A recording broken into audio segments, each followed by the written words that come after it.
welcome. This is Betty with Carblessly Delicious, where you can find inspiration for your low carb and keto friendly lifestyle. Today we are cooking up delicious cauliflower mac and cheese. It is the #1 alternative for you macaroni and cheese lovers who are trying to transition into a low carb lifestyle but find it difficult giving up all of the traditional foods that we are so accustomed to, foods that have been part of our culture for centuries. But I'm here to inspire you with delicious alternatives so that you can be successful in your low carb keto lifestyle. And today I'm going to show you how to do just that. How to trick your taste buds into believing that you are eating the real deal. We're going to substitute the pasta with the cauliflower and yield the same delicious taste that you so love in macaroni and cheese. So keep on watching. God bless you. Okay, my carbless kings and queens, let's get started with our list of ingredients, which is provided for you in the description below.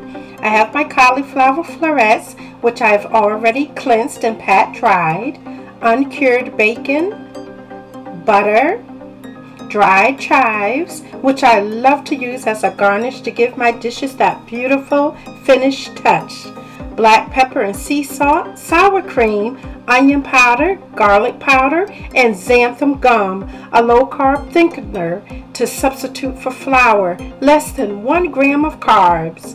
If you don't have xanthan gum on hand, corn starch is another alternative to flour that you can use to thicken your cheese sauce. I'll leave it in the description where you can pick up your xanthan gum. Heavy cream, and I'm using 2 types of cheeses to add a blended flavor to my cheese sauce: extra sharp cheddar cheese and Gouda cheese. Gotta have it nice and cheesy if we're gonna trick our taste buds into believing it's macaroni and cheese. Oh yes. Step 1, prepare our cauliflower. Just as you see me doing here, cut your cauliflower florets into smaller bite-sized pieces, not too small. We don't want to rice our cauliflower. We just want to reduce the size, to mimic the size of macaroni.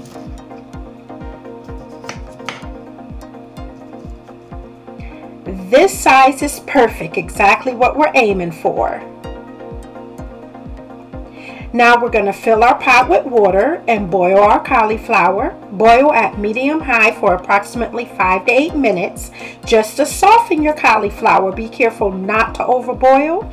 Keep in mind that the cauliflower will cook further while it's in the oven, so leave a slight firmness and add salt to the boiling water. Step 2, prepare your bacon.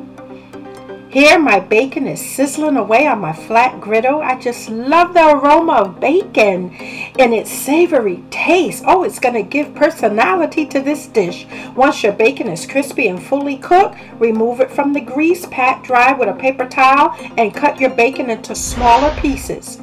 Step 3, prepare your cheese sauce. I'm going to approach this step exactly how I would if I was baking macaroni and cheese. So I'll start by shredding my extra sharp cheddar cheese. My Gouda cheese is already shredded. Next, I'm going to bring heavy cream to a boil. The amount of heavy cream will vary depending on the size of your dish. Today, I'm making a fairly small dish, so I'm using approximately 2.5 cups. Stir in your seasoning, garlic powder, onion powder, black pepper, sea salt, and butter. Give it a good stir and bring it to a boil. Add in your cheese and continue to stir frequently to avoid your cheese from sticking to the bottom of your pot.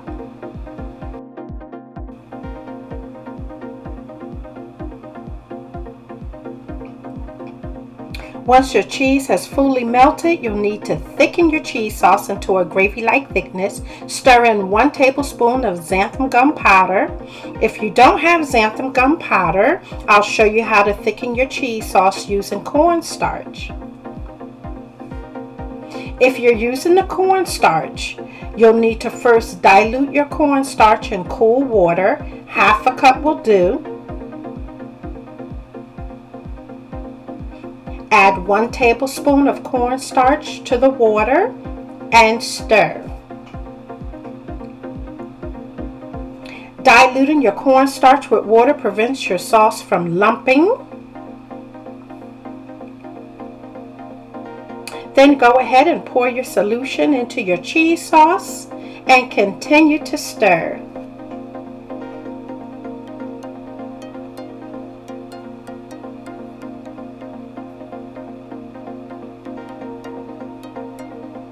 Pour your cauliflower into your baking dish. Your cauliflower should be soft enough to pierce with a fork, yet firm enough to maintain its shape.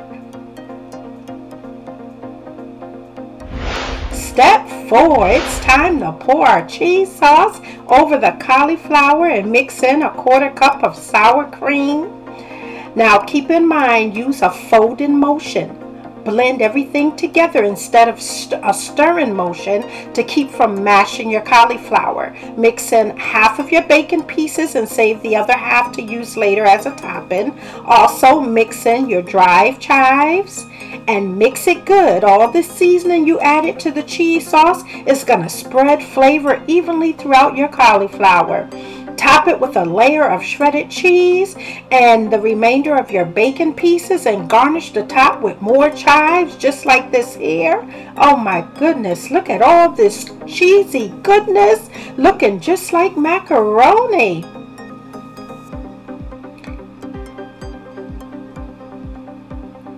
Your oven is preheated to 350 degrees. Bake for 15 to 20 minutes and here you have it. The finished results. Let it settle for a few minutes before serving.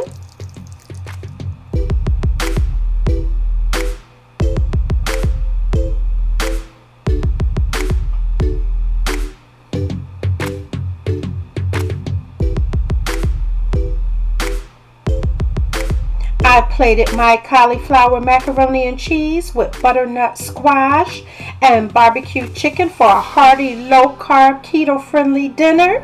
And there you have it, a delicious alternative to traditional macaroni and cheese, being able to still enjoy the cheesy sensation of this all-American dish without the high carbs. It makes this dish carblessly delicious.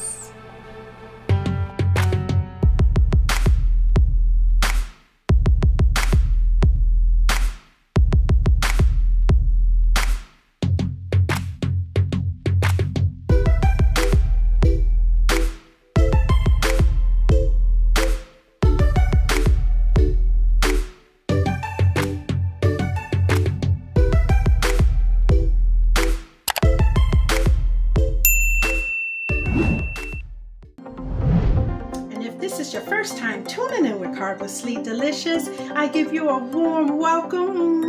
Welcome to the family. I give you an invitation to join our family where you can continue to get inspiration like this by subscribing to the channel. And don't forget to turn on that notification bell so that you can be notified every time I upload inspiring videos like this. And for those who are returning, you know I love you and I thank you so much for your continued support as we journey together to healthier lifestyles. And we all know that healthier lifestyles begin with healthy nutrition, and healthy nutrition begins where? Right in your very own kitchens. God bless you.